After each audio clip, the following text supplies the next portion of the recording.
The wine glass shook in my hand as I watched my husband lean across the candlelit table, his fingers intertwining with another woman's. 23 years of marriage, and here I was, sitting just 3 feet away at the next table, watching him promise her that he would leave me soon. The woman, blonde, younger, everything I apparently wasn't anymore, giggled as he whispered something in her ear. What made it worse was the man sitting across from me, his jaw clenched so tight I thought it might snap. This was her husband. And neither of our cheating spouses had any idea we were there. "I can't believe this," whispered the man beside me, his voice barely audible over the restaurant's soft jazz music. His name was Robert, and until 2 weeks ago, he'd been living the same lie I had, thinking he had a faithful marriage. I watched as my husband, let's call him Thomas, reached into his jacket pocket. My heart stopped.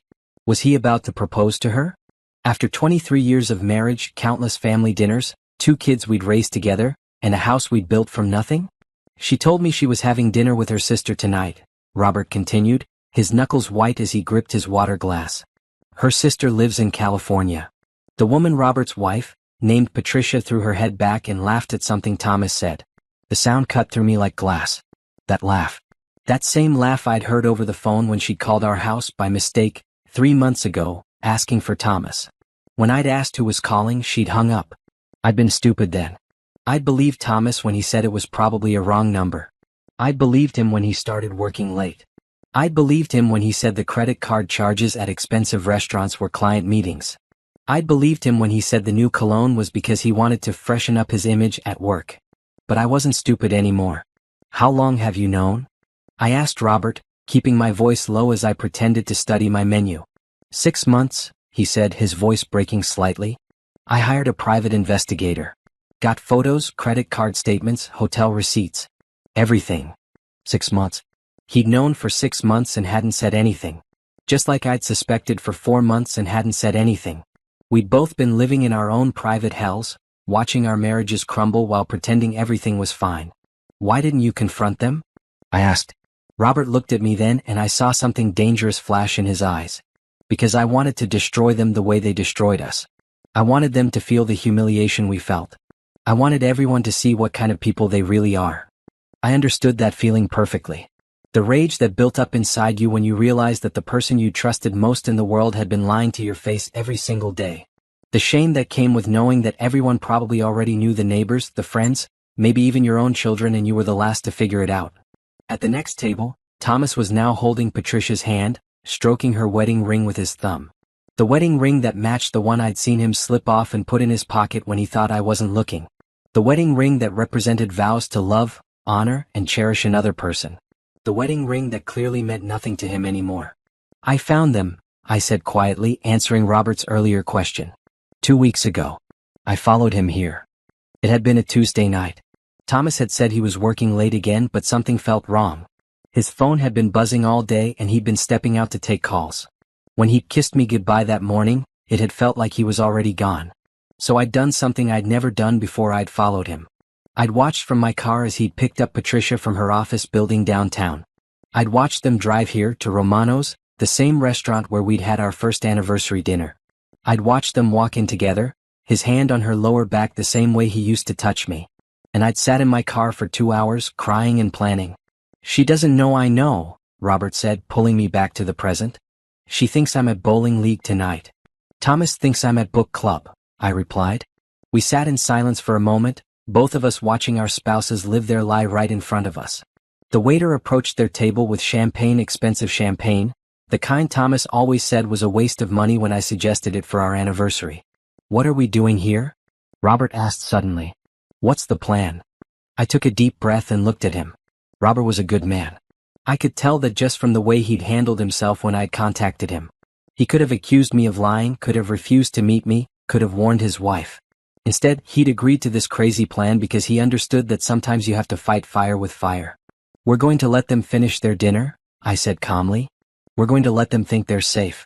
And then we're going to walk over there and introduce ourselves. And then we're going to watch their whole world fall apart." The waiter brought our table the appetizers we'd ordered, not because we were hungry, but because we needed to look like a normal couple having a normal dinner. Robert pushed the food around his plate, unable to eat. I couldn't blame him. My stomach was churning too.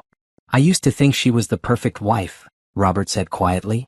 She made dinner every night, kept the house clean, never complained about anything. I thought I was the luckiest man alive. I thought Thomas was my best friend, I replied. We could talk about anything. Or at least I thought we could. When did you know for sure? He asked. I thought about that question. When had I known for sure? Was it when I'd found the receipts? When I'd seen the phone calls? When I'd smelled her perfume on his clothes? Or was it earlier than that? Was it when he'd stopped looking at me the same way? When he'd stopped asking about my day? When he'd started finding excuses not to be home? I think I knew before I wanted to admit it, I said finally. You know that feeling when something's wrong but you can't put your finger on it? I had that feeling for months. Robert nodded. The way she'd smile at her phone. The way she'd suddenly start caring about her appearance again. The way she'd disappear for hours and come back with stories that didn't quite add up. The way he'd shower as soon as he got home from work, I added. The way he'd put his phone face down on the table. The way he'd start fights about nothing so he could storm out of the house. We were both quiet again, lost in our own memories of all the signs we'd ignored or explained away. In the background, I could hear Thomas laughing at something Patricia had said. The sound made my chest tight. I loved him, I said suddenly. I really loved him.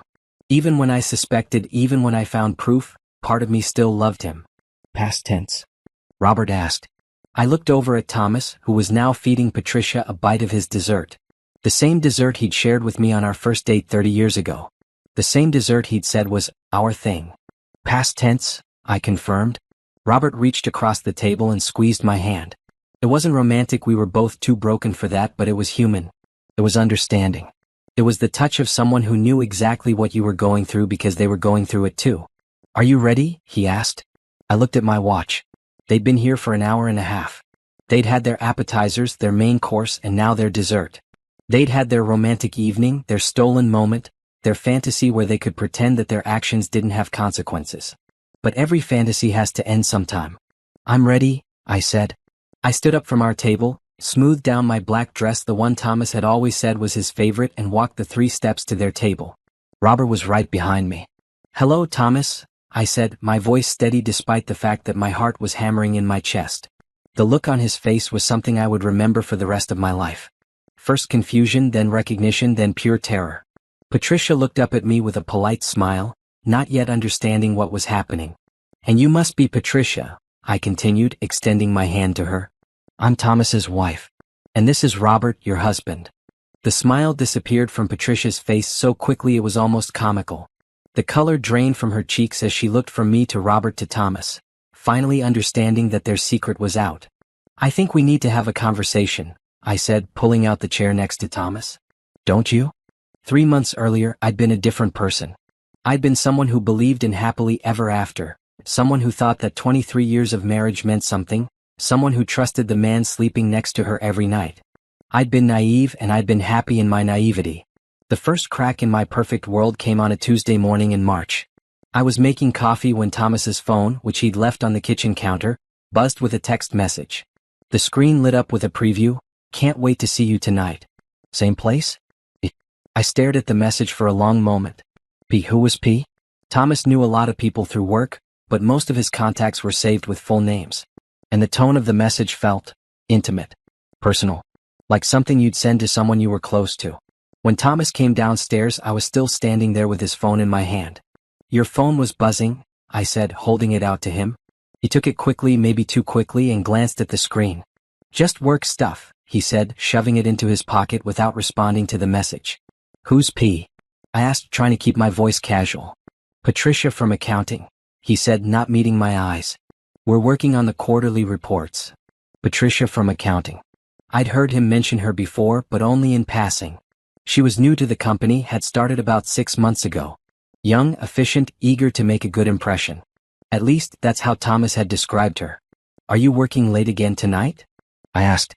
Probably, he said, kissing my cheek as he grabbed his briefcase. Don't wait up. After he left, I stood in the kitchen for a long time thinking about that text message. Can't wait to see you tonight. That wasn't how you talked about quarterly reports. That wasn't how you talked about work at all. But I pushed the thought away. Thomas wasn't the type to have an affair. He was steady, dependable, boring even. He came home every night, even if it was late. He still kissed me goodbye every morning. He still said he loved me. People like Thomas didn't have affairs. The second crack came a week later. I was doing laundry when I found a receipt in Thomas's pants pocket. It was from Romano's, the Italian restaurant downtown. The expensive one. The one we'd only been to a few times for special occasions. The receipt was for 2 people, 2 appetizers, 2 main courses, 2 glasses of wine, and a shared dessert. I tried to remember the last time we'd been to Romano's together. It had been our anniversary 6 months ago. But this receipt was dated from last week, the same night he'd said he was working late. I sat on the edge of our bed, staring at the receipt. Maybe he'd taken a client there. Maybe it was a business dinner. Maybe there was a perfectly reasonable explanation. But the receipt showed they'd ordered the chocolate mousse. The same chocolate mousse Thomas and I had shared on our first date 30 years ago. The same dessert he'd said was our thing. He wouldn't order that with a client. He wouldn't order that with anyone except me. Unless he was sharing it with someone else the way he'd once shared it with me. I hid the receipt in my jewelry box and didn't say anything to Thomas. I couldn't. What was I supposed to say? I found a receipt in your pocket and I think you're cheating on me? He'd have an explanation. He always had an explanation. And I wasn't ready to hear it. The third crack came 2 weeks after that.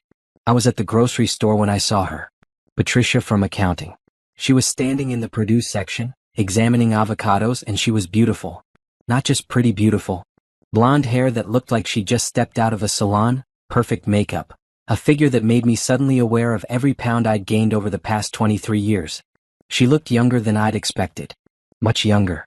Maybe late 20s, early 30s at most. Young enough to be my daughter. Young enough to make a 50-year-old man feel like he was 20 again. I watched her from behind a display of apples, feeling like a stalker but unable to look away. She moved with confidence, with purpose. She was wearing a dress that probably cost more than I spent on clothes in 3 months. She looked like the kind of woman who knew exactly what she wanted and wasn't afraid to take it. She looked like everything I wasn't anymore. I followed her through the store, staying far enough back that she wouldn't notice me. I watched her select organic vegetables, expensive cuts of meat, wine that cost more than $20 a bottle. I watched her pay with a credit card that had her name on it, Patricia Reynolds. Mrs. Patricia Reynolds. She was married. I sat in my car in the parking lot for 20 minutes after she'd driven away, crying harder than I'd cried in years. Not because I knew for sure that Thomas was having an affair, I didn't. Not yet, but because I'd seen the kind of woman he was spending his time with. I'd seen what I was being compared to. That night, I looked at myself in the bathroom mirror for a long time. Really looked. I saw the gray streaks in my brown hair that I'd been meaning to color. I saw the lines around my eyes that had gotten deeper over the past few years. I saw the softness around my middle that came from 23 years of comfortable marriage and home-cooked meals. I saw a woman who had let herself go. A woman who had gotten so comfortable in her marriage that she'd stopped trying. A woman who had become invisible to her own husband.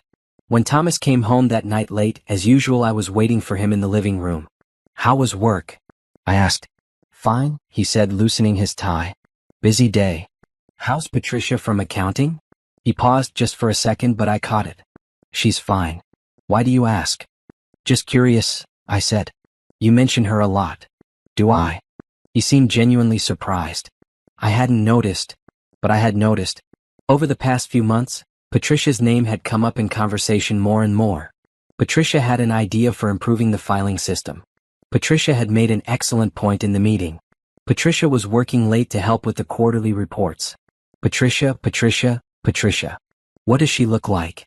I asked. Thomas gave me a strange look. "I don't know. Normal, I guess." "Why?" "Just curious," I repeated. But I already knew what she looked like. I'd seen her perfect hair, her perfect dress, her perfect life. I'd seen the woman my husband was spending 8 hours a day with while I sat at home, planning dinner and wondering why he never seemed excited to see me anymore. That night, I lay awake listening to Thomas sleep beside me. He'd showered before bed, which was unusual. He usually showered in the morning. And he'd been particularly careful about where he put his phone, making sure it was face down on his nightstand. I stared at the ceiling and tried to remember the last time he'd really looked at me. The last time he'd asked about my day and actually listened to the answer. The last time he'd touched me without it feeling like an obligation. I tried to remember the last time I'd felt like his wife instead of his roommate. The fourth crack came a month later, and it was the one that shattered everything. I was cleaning out Thomas's car, something I did every few weeks, when I found an earring under the passenger seat. A small, delicate pearl earring. Expensive. The kind of earring that Patricia Reynolds would wear. I'd never seen it before. It wasn't mine. I didn't wear pearl earrings. I didn't wear expensive jewelry at all. Thomas had stopped buying me jewelry years ago, saying it was a waste of money. I sat in the driver's seat of his car, holding the earring in my palm, and I knew. I finally knew for sure what I'd been trying not to know for months. My husband was having an affair. With Patricia Reynolds, the beautiful woman from accounting.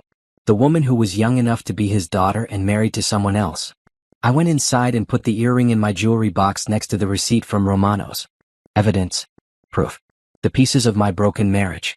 That night, I made Thomas's favorite dinner. Pot roast with vegetables, mashed potatoes, and apple pie for dessert. I set the table with our good china, lit candles, and opened a bottle of wine. I wanted one last normal evening before everything changed. "This is nice," Thomas said, sitting down at the table. "What's the occasion?" "No occasion," I said, serving him a generous portion. "I just wanted to do something special." We ate in comfortable silence, the way we had thousands of times before. Thomas complimented the food, asked about my day, told me about a project he was working on. It was normal. It was familiar. It was a lie. After dinner, I helped him with the dishes. We moved around the kitchen together the way we had for 23 years, a practiced dance of domesticity. He washed, I dried. He put away the pots, I put away the plates. "I love you," I said suddenly, the words slipping out before I could stop them. He looked at me surprised. "I love you too." But even as he said it, I could see the guilt in his eyes. The knowledge that he was lying to me, that he'd been lying to me for months. The knowledge that he was in love with someone else. "Do you?" I asked. "Of course I do," he said, but his voice lacked conviction. "Why would you ask that?" "No reason," I said, hanging up the dish towel. "Just wanted to hear you say it." That night, after Thomas had gone to bed, I sat at the kitchen table with a glass of wine and my laptop. I needed to know more. I needed to understand what I was up against. I found Patricia Reynolds on social media easily. Her profiles were public, filled with photos of her perfect life. Pictures of her at expensive restaurants, on exotic vacations, at charity events. Pictures of her with her husband, a kind-looking man named Robert who worked in construction. I scrolled through months of posts looking for any sign of Thomas. I didn't find any photos of him, but I found something else. Gaps. Evenings when she posted about being out but didn't say where. Nights when she posted photos of food from restaurants I knew Thomas had been to. I found a photo of chocolate mousse from Romano's, posted the same night I'd found the receipt in Thomas's pocket. The caption read, "Sometimes you need to treat yourself to something special." I closed the laptop and finished my wine. Tomorrow I would start planning. Tomorrow I would figure out how to destroy the woman who was destroying my marriage. Tomorrow I would contact her husband and tell him what his wife was doing. But tonight I would grieve.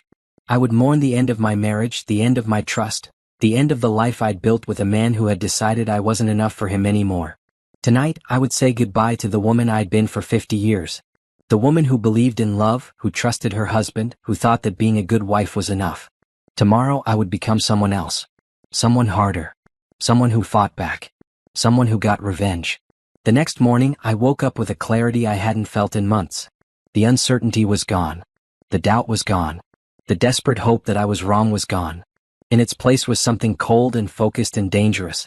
I made Thomas breakfast the way I had every morning for 23 years. Eggs over easy, wheat toast, coffee with 2 sugars. I kissed him goodbye at the door. I told him to have a good day at work. I smiled and waved as he drove away. Then I went upstairs and opened my laptop. Robert Reynolds, Patricia's husband. He worked for Reynolds Construction, a mid-sized company that specialized in commercial buildings. According to their website, he was the owner and founder. He looked like a good man in his photos, honest, hardworking, dedicated to his family and his business. He had no idea his wife was cheating on him. I found his office number and called before I could change my mind. "Reynolds Construction, this is Robert," he answered. "Mr. Reynolds, my name is Linda," I said, using my middle name. "I have some information about your wife that I think you need to know." There was a long pause. "What kind of information?" "The kind that's better discussed in person," I said. "Could we meet somewhere private?" Another pause. "Look, lady, I don't know what kind of game you're playing, but your wife is having an affair," I said quickly. "With my husband. I have proof." The silence stretched so long I thought he'd hung up. Finally he spoke and his voice was different. Quieter. More careful. "What kind of proof?" "Receipts. Photos. Phone records. Everything," I said. I know this is hard to hear, but I thought you deserved to know. Where do you want to meet? We arranged to meet at a coffee shop across town that afternoon. I spent the morning gathering evidence, organizing everything I had into a folder. The receipt from Romano's. The pearl earring. Screenshots of Patricia's social media posts. A list of all the nights Thomas had claimed to be working late. I also did something I'd never done before. I called Thomas's office. "Hi, this is Linda Morrison," I said to the receptionist. "I'm trying to reach my husband, Thomas Morrison." "I'm sorry, Mrs. Morrison, but Thomas isn't in today. He's working from home." Working from home. But he'd left the house that morning in a suit, carrying his briefcase. He kissed me goodbye and said he had a busy day at the office. "Oh, silly me," I said, keeping my voice light. "I must have mixed up his schedule. Do you know if he'll be in tomorrow?" "Let me check. It looks like he's scheduled to work from home the rest of the week." The rest of the week. 4 days of lying to my face. 4 days of leaving the house every morning and pretending to go to work while actually spending the day with his mistress. I hung up the phone and added this information to my folder. Then I drove to the coffee shop to meet the other betrayed spouse. Robert Reynolds was easy to spot. He was sitting in a corner booth, looking like a man who'd just been told his world was ending. When he saw me approach, he stood up politely, but his eyes were red and his hands were shaking. "Linda?" he asked. "Thank you for meeting me," I said, sliding into the booth across from him. "Show me," he said without preamble. "Show me the proof." I opened my folder and spread everything out on the table between us. The receipt from Romano's. The earring. The screenshots. The phone records I'd printed out showing calls between Thomas and Patricia at all hours of the day and night. Robert examined everything carefully, his face growing paler with each piece of evidence. When he got to the earring, his hands started shaking worse. "She lost this a few weeks ago," he said quietly. "She was upset about it. Said it was one of her favorites." "I found it in my husband's car," I said. He set the earring down and looked at me. "How long have you known?" "I suspected for months, but I only knew for sure yesterday." "You?" "I've suspected for about 6 months," he said. But I kept telling myself I was being paranoid. Patricia would never do something like this. She's a good person. She loves me. "Thomas told me he was working late," I said. "Every night for the past 3 months. Patricia said she was taking evening classes. Continuing education for her job." Robert laughed bitterly. "I even offered to help her study." We sat in silence for a moment, both of us processing the reality of our situation. Our spouses weren't just having an affair, they were living entire secret lives. They were lying to us every single day, looking us in the eyes and making up stories about where they were and what they were doing. "What do you want to do about it?" Robert asked. "I want to destroy them," I said, and I meant it. "I want them to feel as humiliated and betrayed as we do." "How?" "I'm not sure yet," I admitted. "But I know I don't want to just confront them privately. I don't want to give them the chance to explain or apologize or make excuses. I want everyone to see what they really are." Robert nodded slowly. "I've been thinking about this for months. I've imagined confronting them 1,000 different ways. But I keep coming back to the same thing: I want them to suffer the way they've made us suffer." "Then we work together," I said. "We pool our resources, share our information, and we make sure they can't wiggle out of this." "What's the plan?" I leaned forward. "First, we need more evidence. Photos if possible. I want documentation of them together so they can't deny it." "I can hire a private investigator," Robert said. "I've been thinking about it anyway." "Good." "Second, we need to figure out where they go, what they do when they see each other. We need to know their routine." "Patricia goes out Tuesday and Thursday nights," Robert said. "She says it's her class, but now I know better." "Thomas works late Monday, Wednesday, and Friday," I said. "At least, that's what he tells me." "So they're seeing each other at least 5 nights a week," Robert said. "This isn't just an affair. This is a full relationship." The words hit me like a physical blow. A full relationship. Not just sex, not just excitement, but an actual relationship. My husband was living a double life, and I was the woman he came home to out of habit, not love.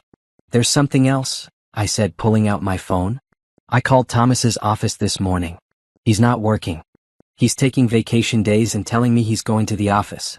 "Son of a bitch," Robert said. "They're spending entire days together." "We need to find out where they go," I said. "We need to catch them in the act."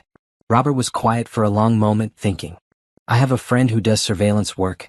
Corporate stuff, mostly, but he's good at following people without being noticed." "How much would that cost?" I don't care, Robert said. I'll pay whatever it takes. We spent the next hour planning. Robert would hire the private investigator to follow them and get photos. I would monitor their phone calls and text messages. We would meet again in a week to share what we'd learned. Can I ask you something? Robert said as we were getting ready to leave. Of course. Do you still love him? I thought about that question. Did I still love Thomas? The man who had been my husband for 23 years, who had held me when I cried, who had celebrated every success and comforted me through every failure. I love the man I thought he was, I said finally. But that man doesn't exist anymore. Maybe he never did. I know what you mean, Robert said. I keep thinking about all the times Patricia said she loved me and wondering if she meant it, or if she was just going through the motions while thinking about him. Does it matter? I asked. Even if she meant it then, she doesn't mean it now. Even if Thomas loved me once, he doesn't love me now. We can't build a relationship on what used to be. No, Robert said. We can't. We exchanged phone numbers and agreed to stay in touch. As I drove home, I felt something I hadn't felt in months: purpose. I had a plan. I had an ally. I had a reason to get up in the morning. That evening, Thomas came home at his usual time, full of stories about his day at the office. He told me about a meeting with a difficult client, a problem with the quarterly reports, a funny story from the break room. He was a good liar, I had to give him that. If I didn't know better, I would have believed every word. How was your day? He asked as we sat down to dinner. Quiet, I said. I went to the coffee shop, did some grocery shopping, nothing exciting. The coffee shop on 5th Street? He asked, and I caught something in his voice. Concern? Fear? No, the one on Maple, I said. Why? No reason, he said, but he looked relieved. After dinner, while Thomas was watching TV, I went upstairs and called Robert. I think he saw us, I said. What do you mean? He asked about the coffee shop. Too casually. Like he was checking up on me. Maybe Patricia mentioned seeing you there, Robert suggested. Maybe. Or maybe they're more careful than we thought. We need to be more careful too, Robert said. If they suspect we're onto them, they might change their routine. Or they might break it off, I said. Would that be so bad? I thought about that. Would it be bad if Thomas ended his affair and came back to me? If he apologized and promised to be faithful? If we went back to the way things were? Yes, I said. It would be bad. Because I'd never be able to trust him again. I'd always wonder if he was thinking about her. I'd always wonder if he was just with me because he got caught. So what do we want?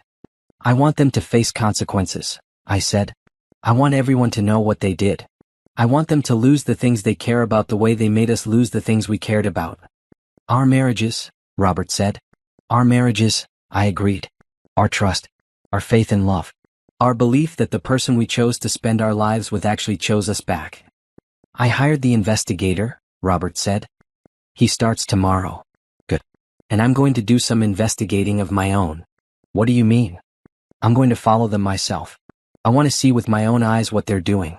I want to understand who my husband becomes when he's with her. That's dangerous, Robert said. What if they see you? Then I'll deal with that when it happens, I said.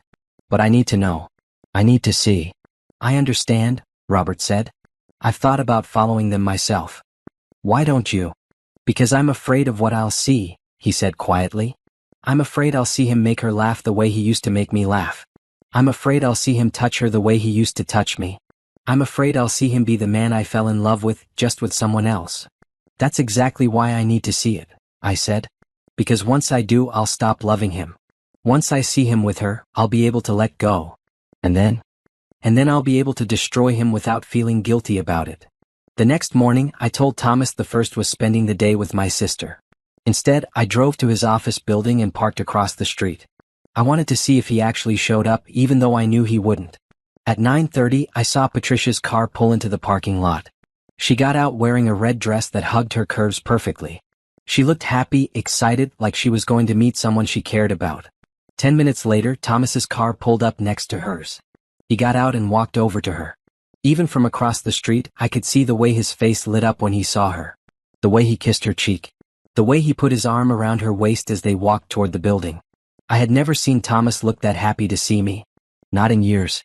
They disappeared into the office building together, and I sat in my car for another hour, crying and planning. When I finally drove home, I felt like a different person. The woman who had kissed Thomas goodbye that morning was gone. In her place was someone harder, someone angrier, someone who was ready to fight. That afternoon I called Robert. I saw them, I said. How bad was it? Bad, I said. But not in the way I expected. What do you mean? I thought it would hurt more. I thought seeing them together would destroy me. But instead it made me angry. It made me determined. Good, Robert said. Anger is better than sadness. Anger gets things done. Did your investigator find anything? He followed them yesterday. They went to a hotel downtown. Stayed for 3 hours.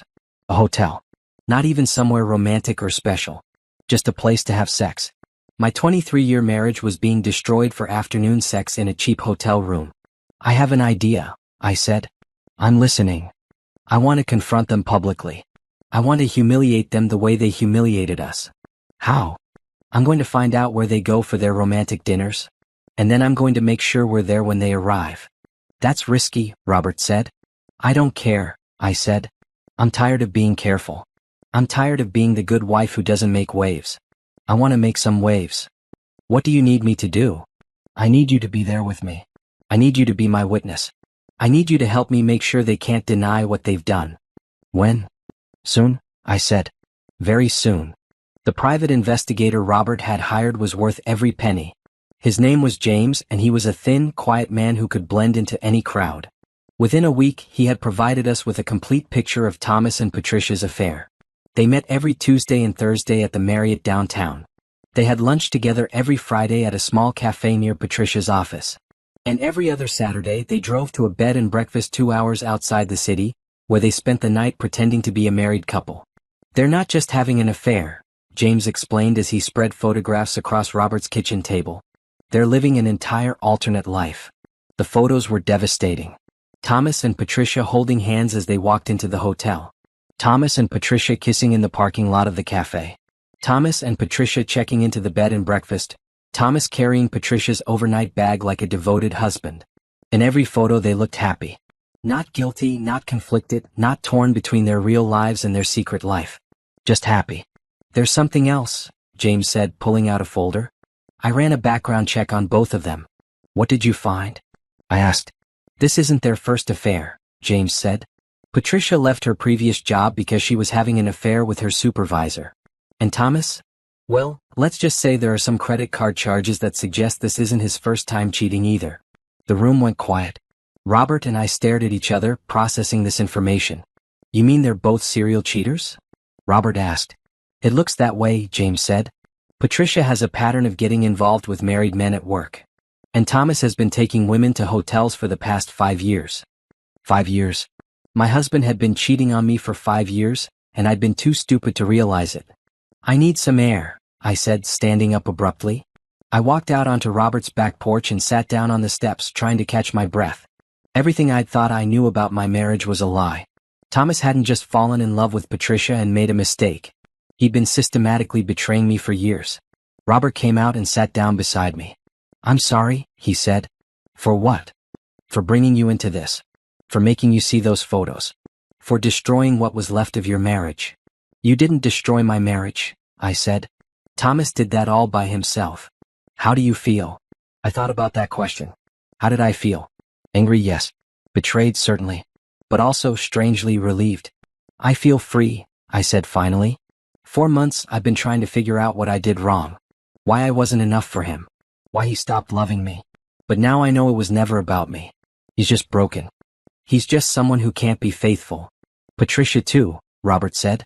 I keep thinking about all the times she told me she loved me, and now I know she was probably cheating on me even then. Are you going to divorce her? Yes, Robert said without hesitation. Are you going to divorce Thomas? Yes, I said. But not until after we make them pay for what they've done. We went back inside where James was packing up his files. What do you recommend? Robert asked him. Personally? James said. I'd say take all this evidence to divorce lawyers and call it a day. But I have a feeling you two want to do something more dramatic. We want to confront them, I said. Publicly. James nodded. I thought you might. In that case, I'd recommend Romano's restaurant. They go there every Friday night. It's their special place. They always sit at the same table number 12, by the window. This Friday? Robert asked. This Friday, James confirmed. 7 o'clock reservation. After James left, Robert and I sat in his kitchen, planning our confrontation. We would call Romano's and reserve the table next to theirs. We would arrive early and be waiting when they showed up. We would let them have their romantic dinner and then we would introduce ourselves. What if they try to leave? Robert asked. Then we follow them, I said. We don't let them run away from this. What if they deny it? Then we show them the photos, I said. We show everyone in the restaurant the photos. Are you sure you want to do this? Robert asked. Once we do this, there's no going back. I'm sure, I said. I'm tired of being the victim. I'm tired of being the woman who gets cheated on and doesn't fight back. I want them to face consequences. What kind of consequences? I want Thomas to lose his job, I said. I want Patricia to lose her reputation. I want everyone to know what kind of people they are. And then I want to start over, I said. I want to build a life that doesn't include a lying, cheating husband. I want to remember what it feels like to be happy. Robert smiled for the first time since I'd met him. I'd like that too. Good, I said. Then let's destroy them. The next few days passed in a blur of preparation. I went to see a divorce lawyer and filed papers. I opened my own bank account and transferred half of our joint savings. I found an apartment and put down a deposit. I was preparing for war. Thomas, meanwhile, continued his charade. He went to work every day, came home with stories about his busy schedule, and acted like the loving husband he'd never actually been. The only difference was that I no longer believed any of it. You seem different, he said to me on Thursday night as we were getting ready for bed. Different how? I don't know. Happier maybe. More confident. Maybe I am, I said. Any particular reason? I looked at him in the bathroom mirror as he brushed his teeth. This man who had shared my bed for 23 years. This man who had promised to love, honor, and cherish me. This man who had been lying to my face for years. I've been thinking about making some changes, I said. What kind of changes? Oh, you'll see, I said. Very soon. Friday came and I spent the entire day preparing.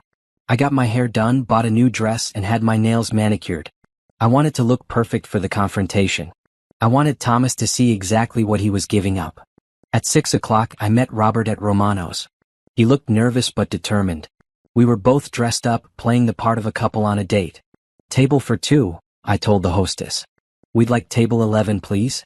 Table 11 was right next to table 12, where Thomas and Patricia would be sitting in an hour. The hostess seated us and we ordered drinks to calm our nerves. How do you feel? Robert asked. Scared, I admitted. But ready. Me too. We sat in silence for a few minutes, both of us lost in our own thoughts. Around us, Romano's was filling up with couples on dates, families celebrating special occasions, groups of friends enjoying dinner together. Normal people living normal lives. Do you think they'll try to make excuses? Robert asked. Probably, I said. Thomas is good at making excuses. He's had a lot of practice. What will you say? I don't know, I said. I've rehearsed this conversation 1,000 times in my head, but I have no idea what I'll actually say when I see them together. We'll figure it out, Robert said. We'll figure it out together. At 7 o'clock exactly, Thomas and Patricia walked into the restaurant. They looked like the perfect couple, well-dressed, attractive, completely at ease with each other.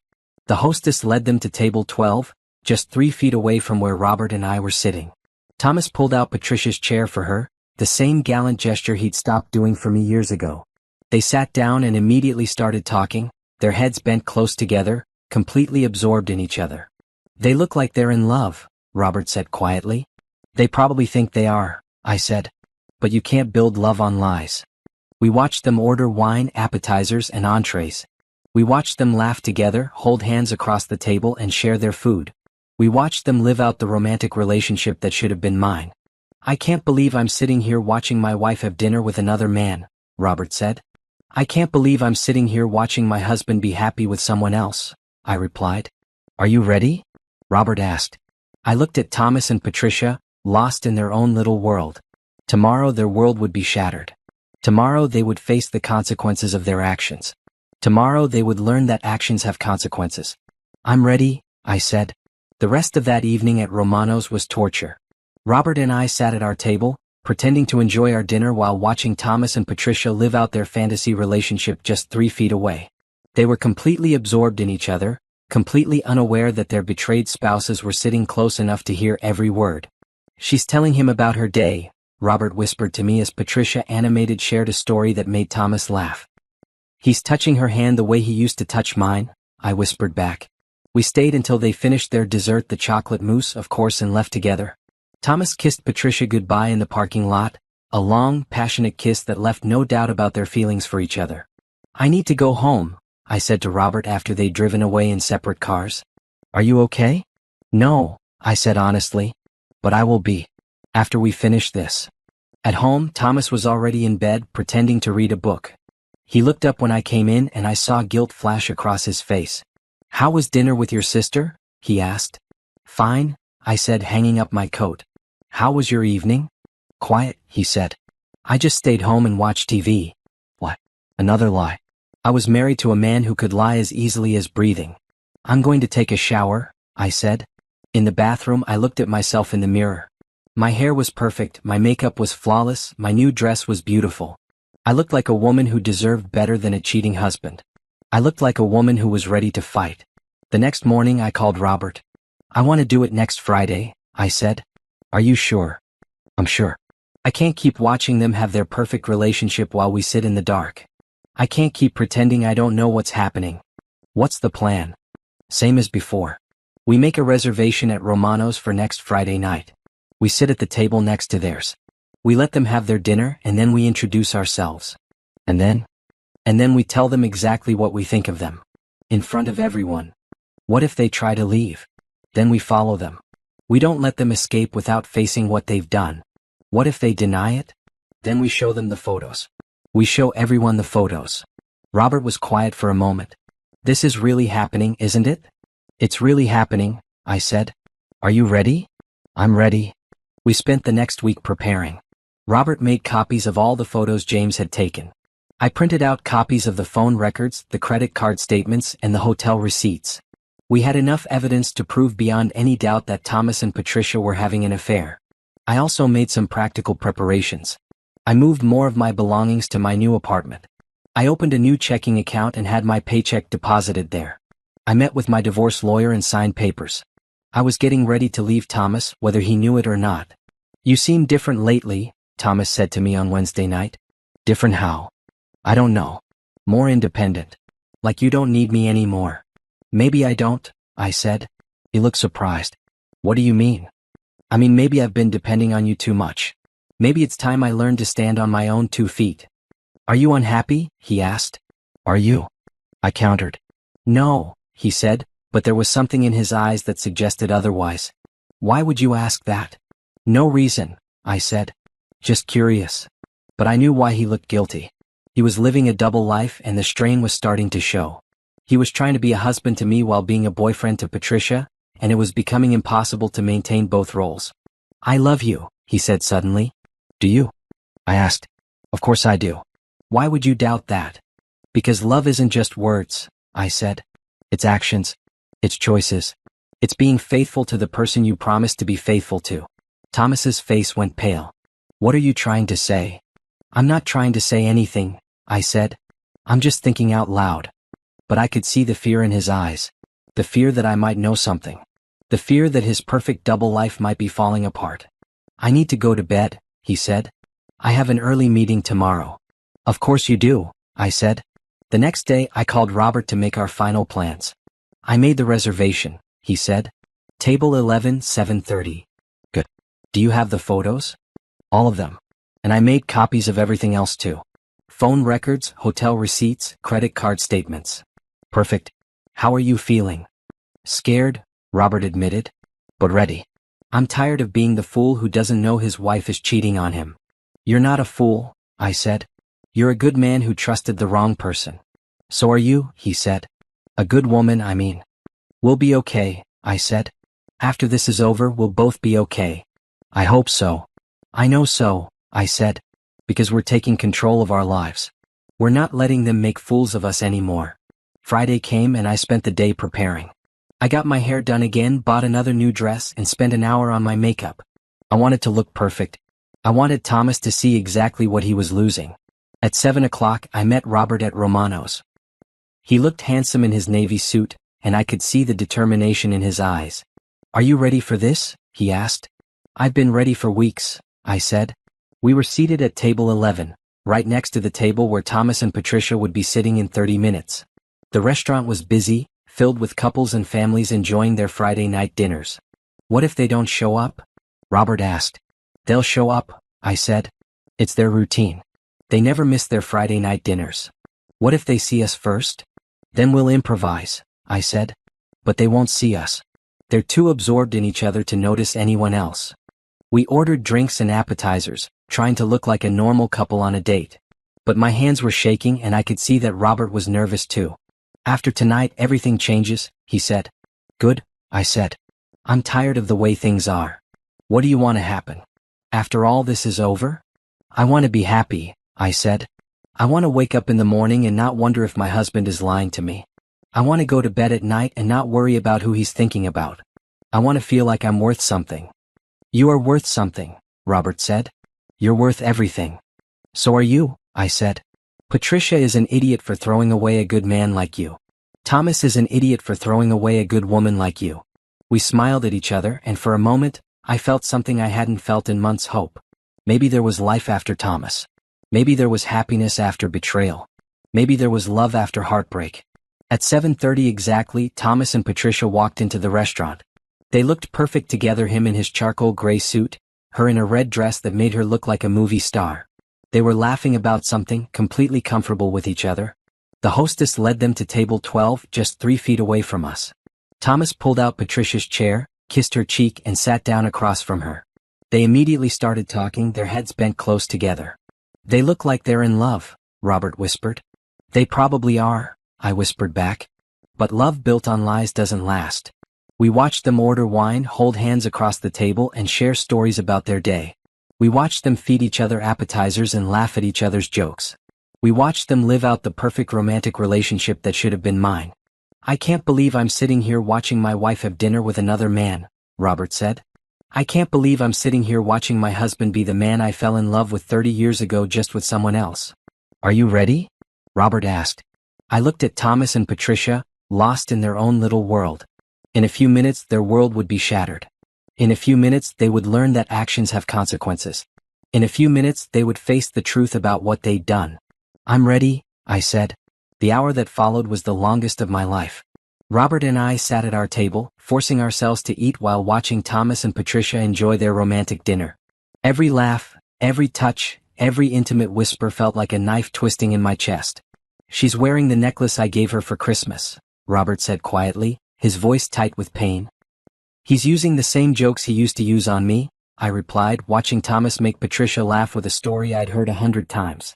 They ordered the same meal they'd had the week before: Caesar salads, filet mignon, and chocolate mousse to share. It was clearly their routine, their special thing. Just like Thomas and I had once had special things. "I need to use the restroom," I said, standing up. "Are you okay?" "I need a minute," I said. In the restroom, I splashed cold water on my face and looked at myself in the mirror. I looked good, better than I had in years. My hair was perfect, my makeup was flawless, and my new black dress showed off the figure I'd been working hard to get back. I looked like a woman who deserved better than a cheating husband. I looked like a woman who was ready to fight. When I returned to the table, Robert was staring at his phone. "James sent more photos," he said, showing me the screen. "From today." The photos showed Thomas and Patricia leaving Patricia's office building together at lunchtime. They were holding hands, looking at each other like teenagers in love. In one photo, Thomas was kissing Patricia's forehead while she smiled up at him. "They had lunch together today," Robert said. "While I was at home making Patricia's favorite dinner because I thought she'd had a hard day at work. While I was at home doing Thomas's laundry because I thought he'd been working so hard all week," I added. We were both quiet for a moment, processing the full extent of our spouse's betrayal. It wasn't just the affair, it was all the lies, all the fake concern, all the performance of being loving spouses while they were actually in love with other people. "They're getting ready to leave," Robert said. I looked over at table 12. Thomas was signaling for the check and Patricia was touching up her lipstick. They looked satisfied, happy, like they'd had a perfect evening together. "Not yet," I said. "Let them finish. Let them have their perfect moment. Because it's about to be their last one." Thomas paid the check and they sat talking for a few more minutes. Patricia was laughing at something he said, her hand on his arm. Thomas was looking at her like she was the most beautiful woman in the world. He never looked at me that way. Not even when we were dating. Not even on our wedding day. Now? Robert asked. Now, I said. We stood up from our table and walked the 3 steps to table 12. Thomas was in the middle of saying something to Patricia when I appeared beside him. Hello, Thomas, I said. The look on his face was something I would remember for the rest of my life. Complete shock, followed by terror, followed by the desperate look of someone trying to figure out how to explain the unexplainable. Linda, he said, his voice barely above a whisper. What are you doing here? Having dinner, I said calmly. With my friend Robert. Patricia looked confused, glancing between me and Thomas. She hadn't figured out who I was yet. Robert? Thomas asked, looking at the man standing beside me. Yes, Robert said, his voice steady despite the anger I could see in his eyes. Patricia's husband. The color drained from Patricia's face so quickly I thought she might faint. She looked at Robert, then at me, then back at Thomas, finally understanding what was happening. I think we need to talk, I said, pulling out the chair next to Thomas and sitting down without being invited. Linda, I can explain, Thomas started. I'm sure you can, I said. You're very good at explaining things. You explained why you were working late every night. You explained why you were taking so many business trips. You explained why you needed to buy new clothes and cologne. You're excellent at explaining. Robert sat down next to Patricia, who looked like she was about to be sick. Hi, honey, he said to his wife. How was your continuing education class tonight? Robert, Patricia started. Because I called the community college, Robert continued. They don't have any evening classes this semester. Isn't that interesting? The silence at our table was deafening. Around us, other diners were starting to notice that something was wrong.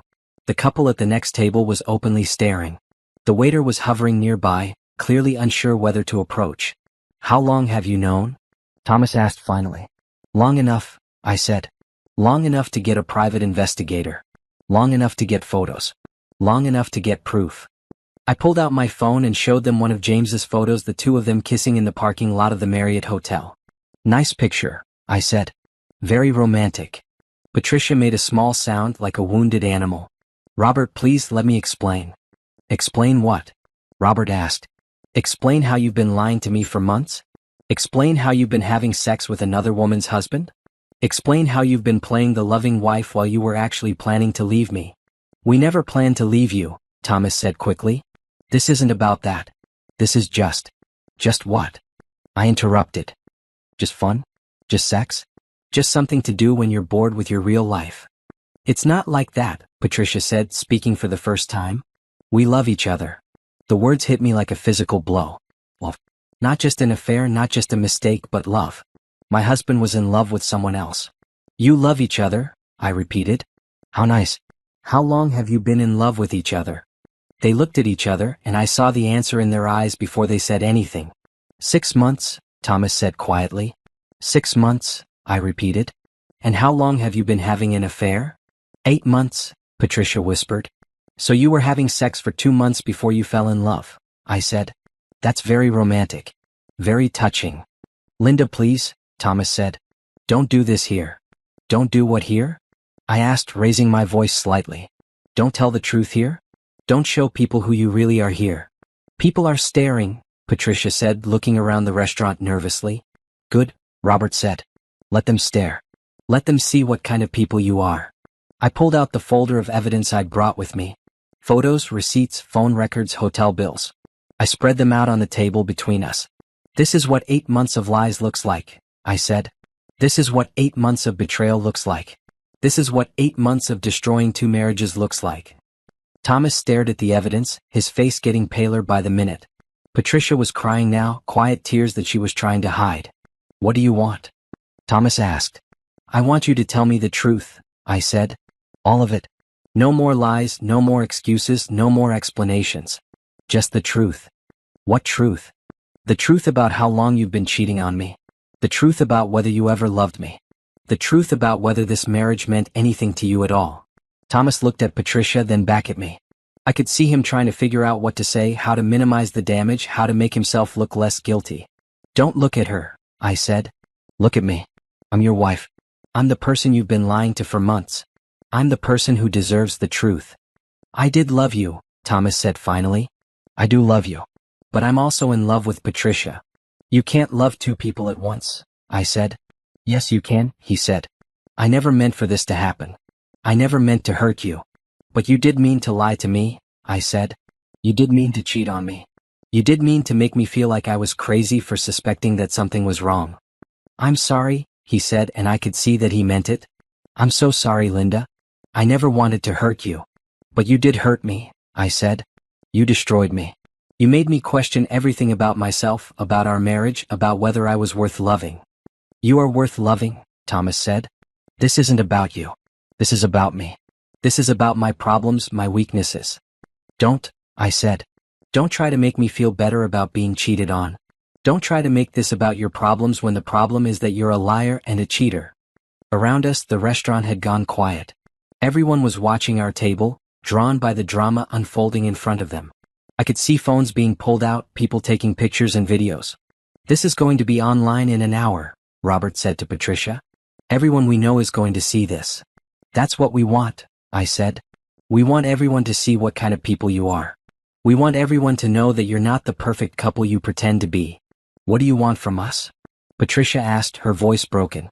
I want you to face consequences, I said. I want you to lose the things you care about the way you made us lose the things we cared about. What consequences? You'll find out, I said, standing up from the table. But first, I have something to say. I looked around the restaurant at all the people who were staring at us, and I spoke loud enough for everyone to hear. My name is Linda Morrison, I said. This is my husband, Thomas Morrison. And this is Patricia Reynolds, the woman he's been having an affair with for 8 months. The restaurant was completely silent now. Everyone was staring at us, phones out, recording everything. I want everyone to know what kind of man my husband is, I continued. He's the kind of man who lies to his wife every day. He's the kind of man who cheats on the woman who stood by him for 23 years. He's the kind of man who destroys his marriage for sex with his coworker. Linda, stop, Thomas said, standing up. And I want everyone to know what kind of woman Patricia Reynolds is, I continued. She's the kind of woman who seduces married men. She's the kind of woman who lies to her husband while she's having an affair.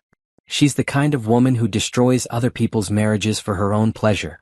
Please stop, Patricia begged. No, I said. I won't stop. I'm tired of being quiet. I'm tired of being the good wife who doesn't make a scene. I'm tired of protecting people who don't deserve protection. I looked directly at Thomas. I'm divorcing you, I said. I'm taking half of everything we built together. I'm telling our children what kind of father they have. I'm telling everyone we know what kind of man you are. Then I looked at Patricia. And I'm sending copies of all these photos to your employer. I'm sure they'll be very interested to know that you're having an affair with a married man during business hours. You can't do that, Patricia said. Watch me, I said. I picked up my purse and looked at Robert. Are you ready to go? More than ready, he said, standing up. We walked out of Romano's together, leaving Thomas and Patricia sitting at their table, surrounded by staring diners and the ruins of their secret relationship. As we reached the parking lot, I started laughing. Not because anything was funny, but because I felt free for the first time in months. How do you feel? Robert asked. Like I can finally breathe, I said. Me too, he said. What now? Now we watch their world fall apart, I said. And we start building new ones. The parking lot of Romano's was cold and dark, but I felt warmer than I had in months. Through the restaurant's large windows, I could see Thomas and Patricia still sitting at their table, surrounded by curious diners. Thomas was gesturing frantically, probably trying to explain something to Patricia. Patricia was crying openly now, her perfect makeup running down her cheeks. Do you think they'll try to follow us? Robert asked. I don't care if they do, I said. Let them try. Let them see what it feels like to be the ones chasing after someone who doesn't want to be caught. We stood by our cars for a moment, both of us processing what had just happened. 6 months of planning, weeks of preparation, and it was over in 15 minutes. I can't believe we actually did that, Robert said. I can't believe it took us so long, I replied. My phone started buzzing. Text messages, one after another. Then calls. Thomas was trying to reach me, probably desperate to control the damage, to spin the story, to make excuses. I turned off my phone. He's calling, I said to Robert. So is she, Robert said, looking at his own phone. I'm turning mine off too. Good. Let them panic. Let them wonder what we're going to do next. What are we going to do next? I thought about that question. What did I want to do next? I'd been so focused on the confrontation that I hadn't thought much about what came after. I'm going home, I said. I'm going to pack the rest of my things and move to my new apartment. I'm going to file for divorce first thing Monday morning. I'm going to start my new life. Can I help? Robert asked. With what? With moving? With starting over? With not being alone? I looked at Robert, really looked at him. He was a good man. A kind man. A man who'd been betrayed the same way I had, who'd been through the same hell I'd been through. A man who understood what it felt like to have your world destroyed by someone you trusted. I'd like that, I said. Good, he said. Because I don't want to be alone either. We drove to my house in separate cars, Robert following me through the quiet suburban streets. The house I'd shared with Thomas for 15 years looked different now, smaller, sadder, like a place that had been abandoned rather than lived in. This is it, I said as we pulled into the driveway. Nice house, Robert said. It was, I said, when it was a home. Now it's just a place where I lived with a stranger. Inside, the house felt empty even though all of Thomas's things were still there. His coffee cup was still in the sink from this morning. His jacket was still hanging by the door. His life was still scattered throughout every room, but he wasn't really here anymore. He hadn't been here for months. Where do you want to start? Robert asked. My bedroom, I said. I want to get my clothes and my personal things. I don't want to have to come back here after tonight. We went upstairs to the master bedroom I'd shared with Thomas for so many years. The bed where he'd lied to me every night. The closet where he'd hidden the evidence of his affair. The bathroom where he'd washed off her perfume before coming home to me. This is harder than I thought it would be, I said, looking around the room. Why? Because this used to be our room. We were happy here once. We made love here, we talked about our dreams here, we planned our future here. But that was before, Robert said gently. Before you knew who he really was. I keep wondering if he was lying then too, I said. Was he thinking about other women when he was with me? Was he planning his affairs even when we were happy? It doesn't matter, Robert said. What matters is what you do now. He was right. I couldn't change the past, couldn't undo the betrayal, couldn't make Thomas into the man I'd thought he was. But I could control what happened next. I started packing, pulling clothes from the closet and dresser drawers. Robert helped, carefully folding things and placing them in boxes. It was strange having another man in my bedroom, but it didn't feel wrong. It felt like having an ally. Can I ask you something? I said as we worked. Of course. Do you think we're doing the right thing? Humiliating them like that. Robert stopped folding and looked at me. Do you think they thought about humiliating us when they were having their affair? Do you think they cared about how we'd feel when we found out? No, I said. Then yes, we're doing the right thing. They made their choices. Now they get to live with the consequences. We finished packing my clothes and moved on to my jewelry, my books, my photographs. All the pieces of my life that had nothing to do with Thomas. All the things that were mine alone. What about the wedding photos? Robert asked, pointing to our wedding album on the dresser. I picked it up and flipped through a few pages. Thomas and me cutting the cake. Thomas and me dancing. Thomas and me promising to love each other forever. I don't want them, I said. They're pictures of a lie. Are you sure? I'm sure. I put the album back on the dresser. Maybe someday I'll want to remember the good times, but not today. Today I just want to move forward. My phone, which I'd turned back on, started buzzing again. More calls from Thomas, more text messages. I glanced at the screen and saw a string of increasingly desperate messages. Linda, please call me. We need to talk.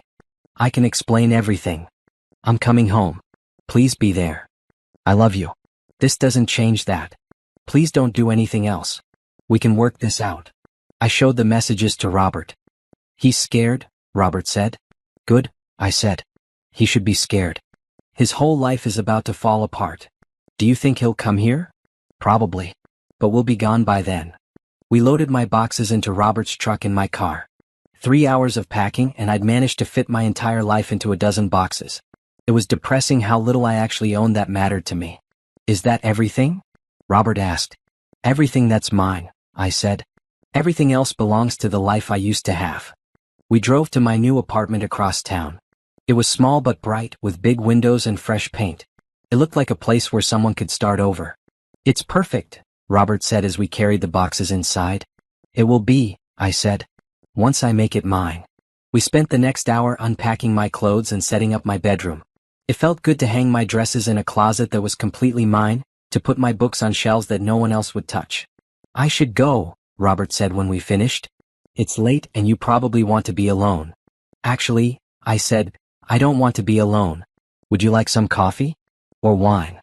Wine sounds good, Robert said. I opened a bottle of wine I'd been saving for a special occasion. This seemed like a special occasion the first night of my new life. To new beginnings, Robert said, raising his glass. To new beginnings, I agreed. We sat on my new couch in my new living room, drinking wine and talking about everything except our cheating spouses. We talked about our jobs, our hobbies, our dreams. We talked about the people we'd been before we got married, the people we'd lost along the way. I used to paint, I said. Before I got married, I painted all the time. I was pretty good at it. What happened? Life happened. Thomas happened. I got so busy being a wife that I forgot to be myself. I used to travel, Robert said. I wanted to see the world. But Patricia always had excuses for why we couldn't go anywhere.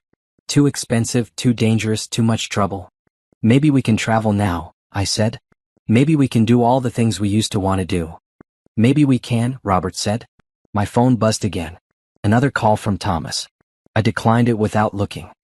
He's persistent, Robert said. He's panicking, I said. He knows I'm serious about the divorce. He knows his comfortable life is over. Do you think he'll fight it? He might try. But I have evidence. I have photos. I have proof of adultery. He doesn't have much to fight with. What about Patricia? Do you think she'll try to save her marriage? I don't know, I said. But it doesn't matter. Robert, you deserve better than someone who cheats on you. You deserve someone who chooses you, not someone who lies to you. So do you? Robert said. We looked at each other for a long moment. There was something happening between us, something neither of us was ready to name. We were both too hurt, too broken, too raw from betrayal to think about love. But there was something. Understanding, maybe. Or just the comfort of not being alone. I should go, Robert said again. I know, I said. But I'm glad you were here tonight. I'm glad I didn't have to do this alone. Me too, Robert said. He left around midnight, and I sat alone in my new apartment, drinking wine and thinking about everything that had happened. 6 hours ago, I'd been a married woman living a lie. Now I was a single woman starting over. It should have been terrifying. It should have been overwhelming. But instead it felt like freedom. My phone rang one more time. Thomas again. This time I answered. Hello, Thomas, I said. Linda, thank God. Where are you? I came home and all your things are gone. I moved out, I said. What? We can work this out. We can go to counseling. We can fix this.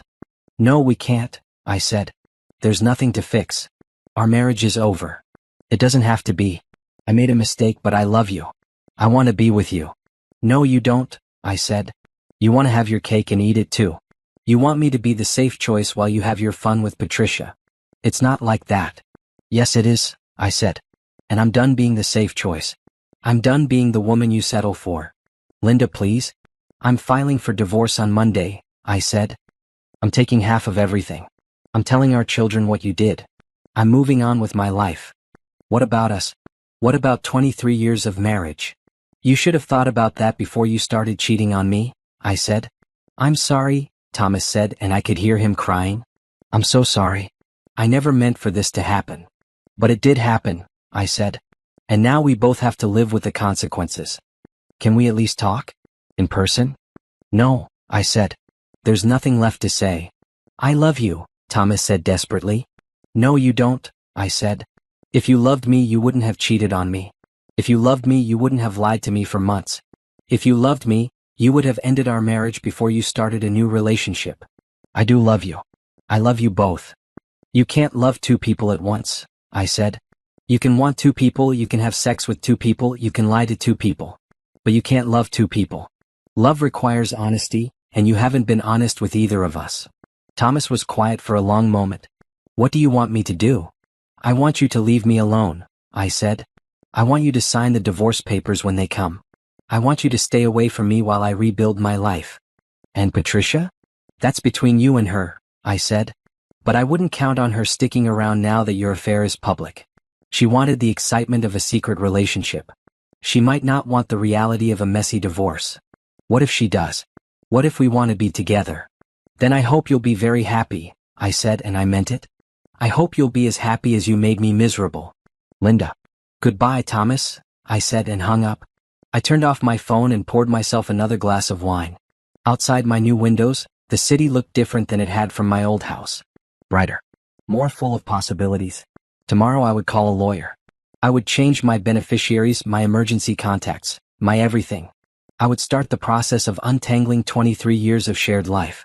But tonight I would celebrate. I would celebrate my freedom, my courage, my new beginning. I would celebrate the fact that I'd finally stood up for myself. I would celebrate the fact that I was finally free. Monday morning came with a mixture of rain and sunshine, which seemed appropriate for the first day of my new life. I woke up in my new apartment, in my new bed, with no idea what Thomas was doing or where he was sleeping. For the first time in 23 years, his life was none of my business. It felt strange and wonderful. I was making coffee when my phone started ringing. Not Thomas this time, my sister Carol. Linda, what in the hell happened this weekend? She said without preamble. Good morning to you too, I said. Don't good morning me. Janet Miller called me last night. She said she saw a video on Facebook of you confronting Thomas at some restaurant. She said you accused him of having an affair in front of everyone. Janet Miller needs to mind her own business, I said. Is it true? Is Thomas having an affair? I poured my coffee and sat down at my new kitchen table. Yes, it's true. He's been cheating on me for 8 months. Oh, honey, Carol said, her voice softening. Why didn't you tell me? Because I needed to handle it myself, I said. I needed to be strong enough to do what I did Saturday night. What you did was certainly dramatic. What I did was necessary, I said. Thomas has been lying to me for months. His girlfriend has been lying to her husband for months. They needed to face consequences. But in public like that? Linda, everyone's talking about it. Good, I said. Let them talk. Let everyone know what kind of man Thomas really is. Carol was quiet for a moment. Are you okay? I'm better than okay, I said. I'm free. Where are you living? Thomas called me looking for you. I moved out, I said. I have my own place now. Do you need anything? Money, a place to stay, someone to talk to? I need you to be happy for me, I said. I need you to understand that this is the best thing that could have happened. Getting cheated on is the best thing that could have happened? Finding out I'm strong enough to fight back is the best thing that could have happened, I said. After I got off the phone with Carol, I called my divorce lawyer. Her name was Amanda Price, and she specialized in cases involving adultery. I'd chosen her specifically because she had a reputation for being ruthless. Mrs. Morrison, Amanda said when I arrived at her office. I saw the video. Video? From Saturday night. It's all over social media. You've become quite famous. She showed me her phone. There was a shaky video someone had taken at Romano's, showing me confronting Thomas and Patricia. The video had been shared hundreds of times, with comments ranging from supportive to shocked to judgmental. Good for her, one comment read. She handled that like a boss. This is so embarrassing, read another. She should have handled this privately. Team Linda, read a third. Her husband is trash. I'm going viral, I said. You are indeed, Amanda said. And that's actually going to help us in the divorce proceedings. How? Because now Thomas can't claim this was just a misunderstanding or a one-time mistake. The whole world knows he was having an affair.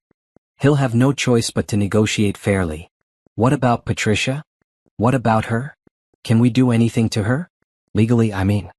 Unfortunately, adultery isn't a crime anymore. But her employer might be interested to know she's been conducting personal business on company time. I smiled. I was hoping you'd say that. Amanda and I spent the next hour going over my case. The evidence I'd gathered was more than sufficient to prove adultery. The photos, receipts, and phone records painted a clear picture of a sustained affair. Thomas would have no choice but to agree to a favorable settlement. What are your goals? Amanda asked. I want half of everything, I said. The house, the savings, the retirement accounts, everything. I want enough money to start over comfortably. That's reasonable, Amanda said. What about alimony? I don't want it, I said. I don't want to be tied to him financially. I want a clean break. Are you sure? You're entitled to it. I'm sure, I said. I want to be completely independent. I want to build my own life with my own money. What about the house? I want him to buy out my half, I said. I don't want to live there anymore. Too many bad memories. We can make that happen, Amanda said. Given the evidence we have, I don't think Thomas will fight us on anything. After the lawyer's office, I drove to my old neighborhood to pick up my mail. I'd forgotten to change my address with the post office, and I needed to make sure I wasn't missing anything important. Thomas's car was in the driveway. I parked on the street and walked to the mailbox trying to look casual. I could see him watching me from the living room window, but he didn't come outside. He looked terrible, unshaven, still in his clothes from Saturday night, like he hadn't slept. Good. I was sorting through the mail when Patricia's car pulled up behind mine. She got out slowly like she was afraid I might attack her. Her face was puffy from crying and she looked as bad as Thomas did. "Linda," she said quietly, "can we talk?" "No," I said, not looking up from the mail. "Please. I need to explain." "There's nothing to explain," I said. "You had an affair with my husband. That's all I need to know. It wasn't supposed to happen like this." "How was it supposed to happen?" I asked, finally looking at her. "Were you planning to tell me yourself? Were you going to ask my permission?" "We were going to end it," Patricia said. "We knew it was wrong." "When?" I asked. "When were you going to end it? After another month? Another year? After you'd destroyed both of our marriages completely?" Patricia didn't answer. "Did you think about me at all?" I asked. "When you were in bed with my husband, did you think about the woman he was going home to? Did you think about the wife he was lying to?" "Yes," Patricia said quietly. "I thought about you all the time. And I told myself that if you were a better wife, he wouldn't have needed me." The words hit me like a slap. "A better wife?" "I'm sorry," Patricia said quickly. "I didn't mean." "No, you meant it," I said. "You told yourself that Thomas cheated because I wasn't good enough. You made me the villain in your love story." That's exactly what you did," I said. "You told yourself that I deserved to be cheated on. You told yourself that you were saving Thomas from his unhappy marriage." Patricia was crying again. "I'm sorry. I'm so sorry." "Save your apologies," I said. "Save them for your husband. Save them for your children. Save them for your employer when they find out what you've been doing." "What do you mean?" "I mean I'm sending copies of all the photos to your HR department," I said. "I'm sure they'll be very interested to know that you've been having an affair during business hours." Patricia's face went white. "You can't do that. You'll ruin my career." "You should have thought about that before you ruined my marriage," I said. "Please," Patricia said. "I have children. I need my job." "I had a marriage," I said. "I needed my husband to be faithful. But that didn't stop you." I walked back to my car, leaving Patricia standing in the street crying. As I drove away, I saw Thomas come out of the house to comfort her. Even now, even after everything that had happened, he was still choosing her over me. It hurt, but not as much as I'd expected. Mostly, it just confirmed that I was making the right choice. That evening, I was unpacking books in my new apartment when my phone rang. "Robert, how was your first day of freedom?" he asked. "Complicated," I said. "How was yours?" "Patricia didn't come home last night," Robert said. "She's been staying at her sister's house." "Are you okay?" "I'm better than okay," Robert said. "I cleaned out her closet and donated all her clothes to charity." I laughed. "That's terrible." "Is it?" "She left me to comfort her boyfriend. I figured she didn't need her things anymore." "What about your kids?" "They're old enough to understand," Robert said. "I told them their mother had an affair and that we're getting divorced. They were upset but not surprised." "Not surprised?" "Apparently they'd suspected something was wrong for months. Kids are more perceptive than we give them credit for." "What about Thomas's reaction to the public confrontation?" "According to my lawyer, he's willing to negotiate," Robert said. "Apparently he doesn't want this to drag out any longer than necessary." "Smart man," I said. "The longer it takes, the more time people have to talk about what he did." "Have you seen the video?" "Unfortunately, yes," I said. "I'm internet famous now." "You looked amazing," Robert said. "Strong, confident, beautiful. Like a woman who knows her worth." "Thank you," I said. "That's exactly how I felt." "Can I take you to dinner?" Robert asked suddenly. "What?" "Dinner. Tomorrow night. Somewhere nice. Somewhere that isn't Romano's." I thought about it. Was I ready to have dinner with another man? Was I ready to even think about dating?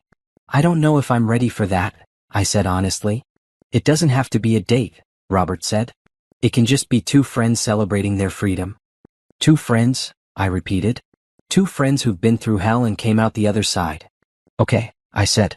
but I'm paying for my own meal. Deal? Robert said. After we hung up, I sat in my new living room thinking about everything that had changed in just 3 days. 3 days ago, I'd been a married woman living a lie. Now I was a single woman with her own apartment, her own lawyer, and her own future to plan. It was terrifying and exhilarating and lonely and freeing all at the same time. My phone buzzed with a text message from an unknown number. I saw the video. Good for you. You deserved better. A friend. Then another, your husband is a pig. You're better off without him. And another, Team Linda. You're my hero. Apparently, the internet had decided I was the wronged woman they were all rooting for. It was strange to have strangers supporting me, but it was also oddly comforting. I was not alone in this. I was not the first woman to be cheated on, and I wouldn't be the last.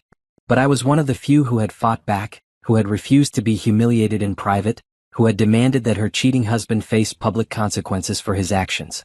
I was proud of myself. For the first time in months, I was genuinely proud of who I was and what I'd done. I opened a bottle of wine and toasted my empty apartment. To new beginnings, I said out loud. To freedom. To finally knowing my own worth. Outside my window, the city lights twinkled like stars. Somewhere out there, Thomas was probably trying to figure out how to rebuild his life after destroying it. Somewhere out there, Patricia was probably crying about losing her job and her reputation. But I wasn't thinking about them anymore. I was thinking about tomorrow, about next week, about next year. I was thinking about all the possibilities that lay ahead of me now that I was free to choose my own path. For the first time in 23 years, my life belonged entirely to me. And I couldn't wait to see what I would do with it. 3 weeks after the confrontation at Romano's, my life had settled into a routine that felt both foreign and wonderful. I woke up when I wanted to, ate what I wanted for breakfast, and went to work without having to worry about what Thomas was doing or who he was seeing. The divorce proceedings were moving faster than I'd expected. Thomas had signed the papers without fighting, probably because he knew he had no leverage. The video from Romano's had been shared thousands of times, and everyone in our social circle knew exactly what kind of man he was. He's agreed to all your terms, Amanda told me during our weekly meeting. He'll buy out your half of the house, split the savings accounts 50-50, and divide the retirement funds. He's also agreed to pay all your legal fees. That was easier than I thought, I said. He wants this over with as much as you do, Amanda said. His reputation is destroyed. His friends won't talk to him. His brother called me to say he's ashamed of Thomas. What about his job? He's still employed, but apparently there's been talk. Having an affair with a coworker reflects poorly on his judgment. And Patricia?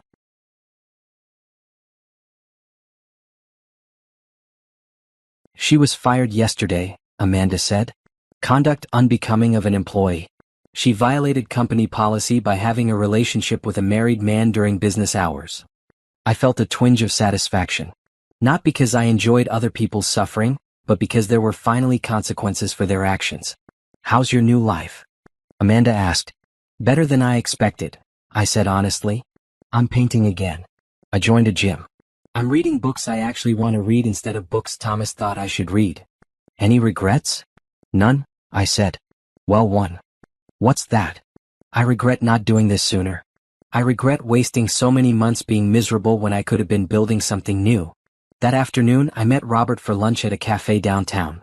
We'd been having lunch or dinner together twice a week since the confrontation, and I looked forward to our time together more than I wanted to admit.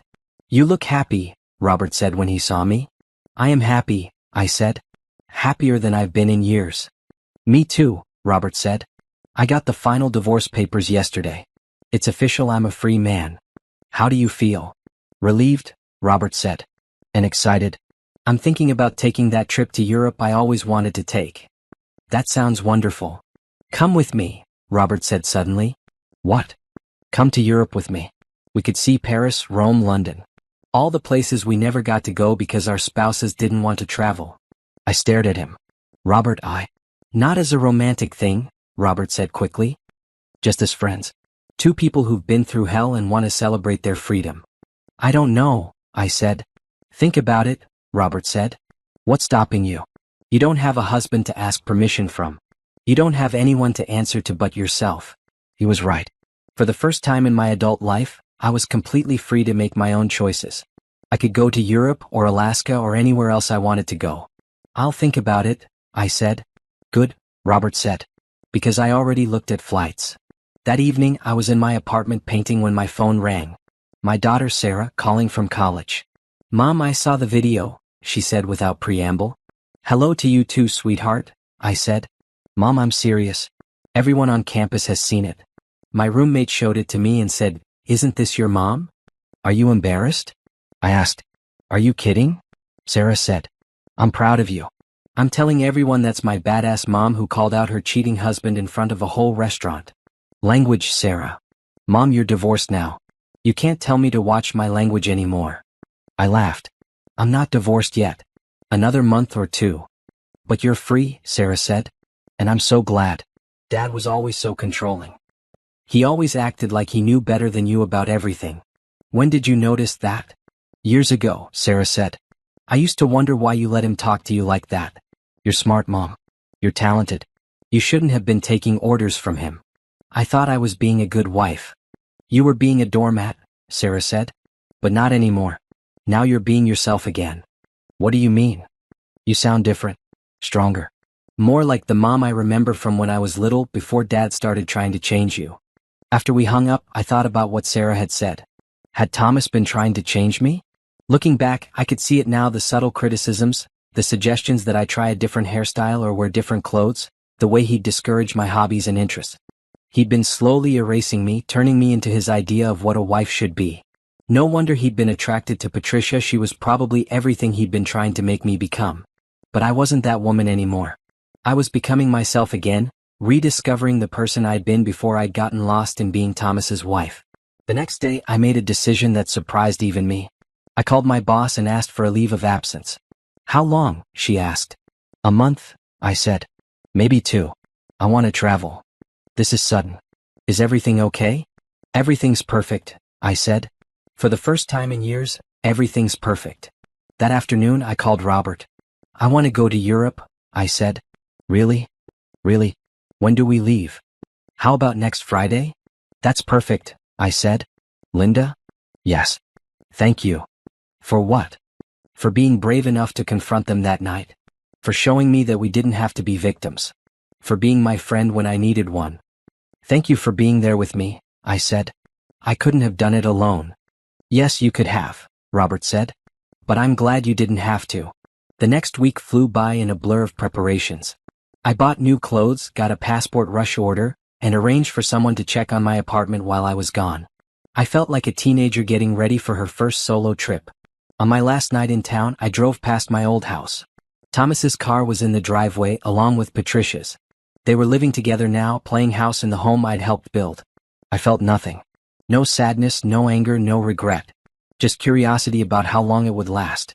Relationships built on lies and betrayal rarely survived in the light of day.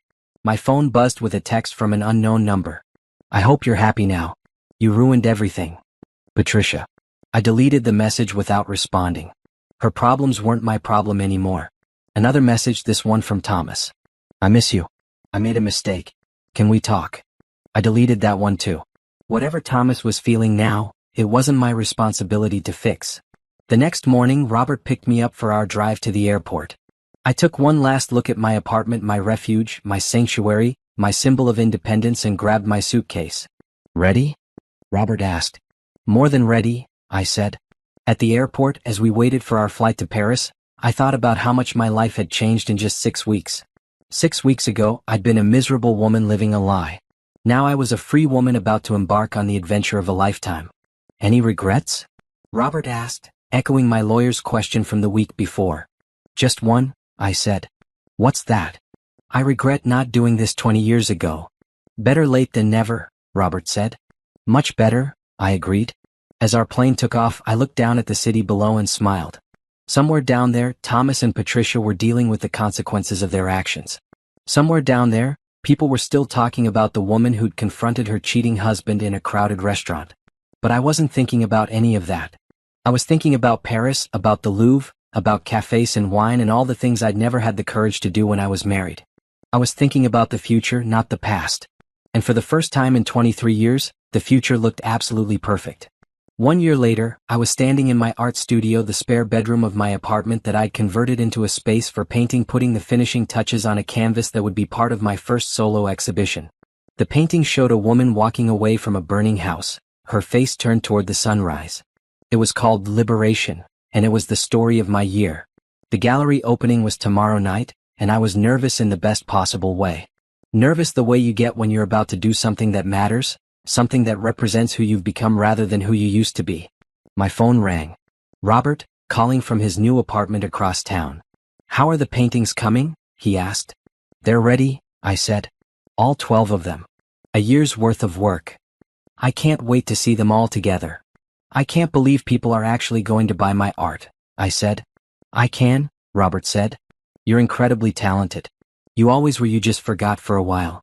Robert had become my closest friend over the past year. We traveled to Europe together, spent holidays together, supported each other through the final stages of our divorces and the awkward process of rebuilding our social lives. There had been moments when I'd wondered if we might become something more than friends, but we'd both agreed that we needed to learn how to be single before we could think about being with someone else. "Are you bringing anyone tomorrow night?" I asked. "Just myself," Robert said. "You?" "My sister, my daughter, and a few friends from the art class I've been taking." "What about Thomas? Has he tried to contact you?" "Not in 6 months," I said. "Last I heard, he and Patricia broke up. Apparently, she blamed him for her losing her job." "Shocking," Robert said sarcastically. "Who could have predicted that a relationship built on lies and betrayal wouldn't last?" I laughed. "I know, right? It's almost like actions have consequences." After we hung up, I walked around my studio, looking at the paintings I'd created over the past year. Each one told a part of my story: the discovery of the affair, the confrontation, the divorce, the rebuilding. They were raw and honest in a way I'd never allowed myself to be when I was married. Thomas had always preferred my prettier paintings, landscapes and flowers, and safe, decorative pieces that matched the living room furniture. These new paintings were different. They were bold, emotional, unapologetic. They were me. The doorbell rang, interrupting my thoughts. I wasn't expecting anyone, and for a moment I felt a flash of the old anxiety, the fear that Thomas might show up wanting to talk, wanting to explain, wanting something from me that I wasn't willing to give. But when I opened the door, it was Sarah, my daughter, holding a bottle of champagne and grinning. "Mom," she said, throwing her arms around me. "I came early to see the paintings before tomorrow night." "You drove all the way from college just for that?" "Are you kidding? My mom is having her first art show. This is huge." Sarah had grown up a lot in the past year. The divorce had been hard on her at first, but she'd come to understand that her parents were better apart than they'd been together. She'd also become fiercely protective of me, which was both touching and unnecessary. "Come see," I said, leading her into the studio. Sarah walked slowly around the room, studying each painting carefully. When she got to Liberation, she stopped and stared for a long time. "This is you, isn't it?" she said. "Walking away from Dad." "It's me walking away from the life I used to have," I said. "Toward the life I was meant to have." "I'm so proud of you, Mom," Sarah said, tears in her eyes. "You're not the same person who used to tiptoe around Dad, trying not to upset him." "No, I'm not," I agreed. "That woman is gone." "Good," Sarah said fiercely.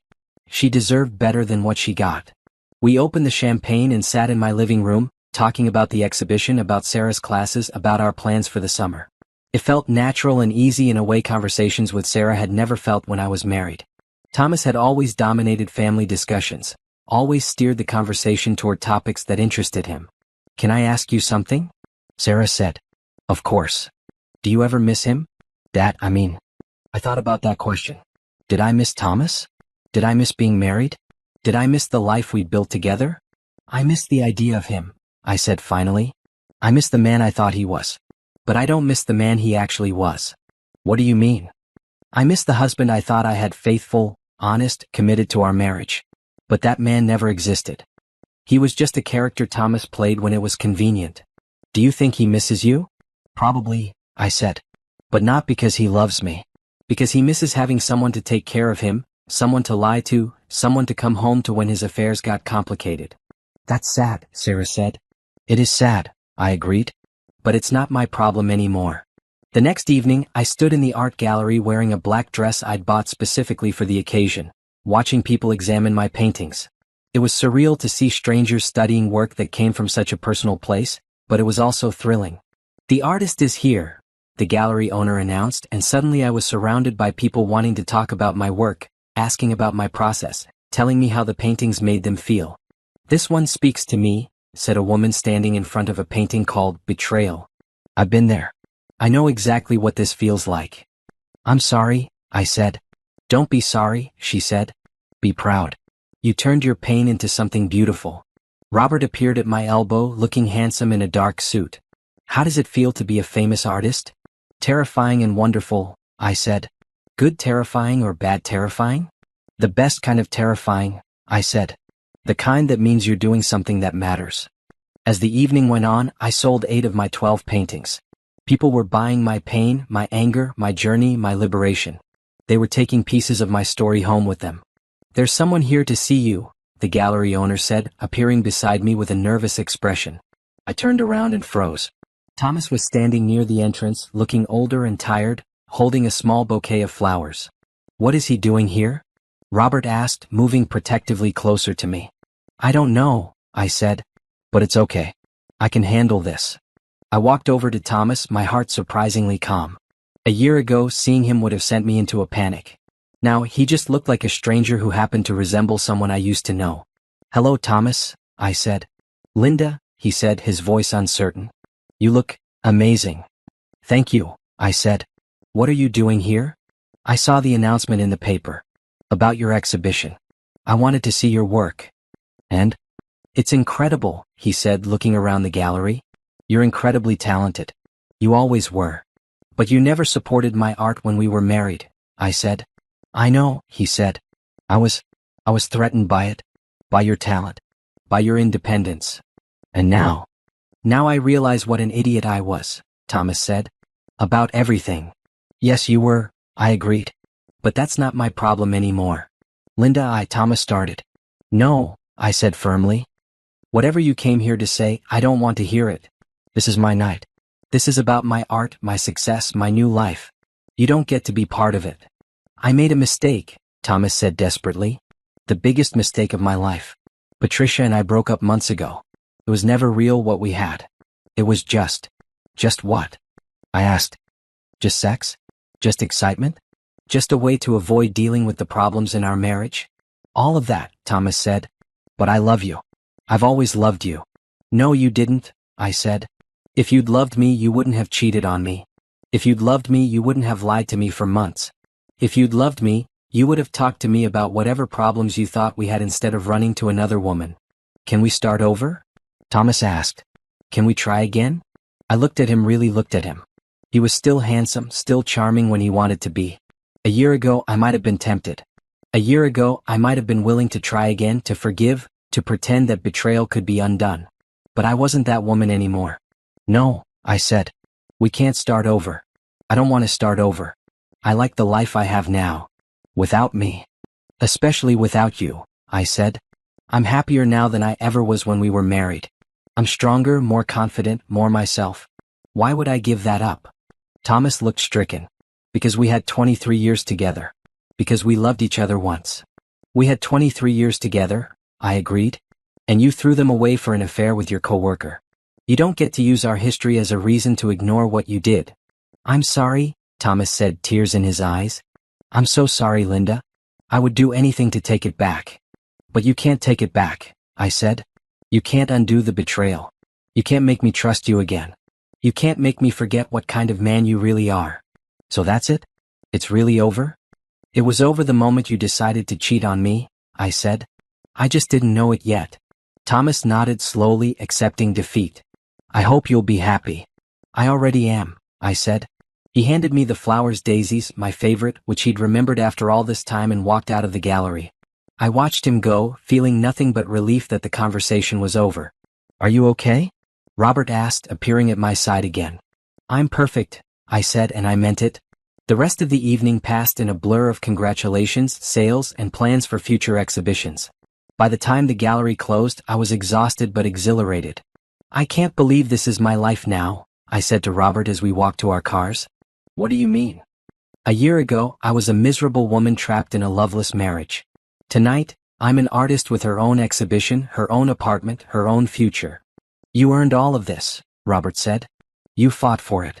We both did, I said. We both refused to be victims. What's next? Robert asked. I don't know, I said. And that's the beautiful part. For the first time in my adult life, I get to decide what comes next. Any ideas? A few, I said. I might travel more. I might take more art classes. I might write a book about my experience. What about personal things? Relationships. I looked at Robert, my friend, my ally, my partner in liberation. There was something there between us, something that had been growing slowly over the past year. Something that might become love, given time and the right circumstances. Maybe, I said. Someday. When I'm ready to trust someone again. When you're ready, Robert said, I hope you'll consider trusting me. I already do trust you, I said. You've earned it. Robert smiled. Good. Because I plan to keep earning it. As I drove home to my apartment, I thought about the woman I'd been a year ago. Broken, betrayed, desperate for revenge. I'd gotten my revenge. Thomas and Patricia had both faced consequences for their actions. But more importantly, I'd gotten my life back. I'd gotten myself back. The woman who had confronted her cheating husband in a crowded restaurant was gone, replaced by someone stronger, braver, more authentic. Someone who painted her truth instead of hiding it. Someone who chose happiness over security, independence over comfort. Someone who finally knew her own worth. At home, I hung the painting of the woman walking away from the burning house in my living room, where I could see it every day. A reminder of how far I'd come, how much I'd survived, how much I'd grown. My phone buzzed with a text message from an unknown number. Saw the article about your art show in the paper. Congratulations. You deserve all the success in the world. A friend. I smiled and put the phone away. Somewhere out there, people were still rooting for me. People who had seen the video, who had followed my story, who understood that sometimes you have to burn down your old life to build a new one. I poured myself a glass of wine and sat on my couch, looking around my apartment. My space. My sanctuary. My launching pad for whatever came next. For the first time in my life, I was exactly where I was supposed to be, doing exactly what I was supposed to be doing, being exactly who I was supposed to be. And it felt absolutely perfect.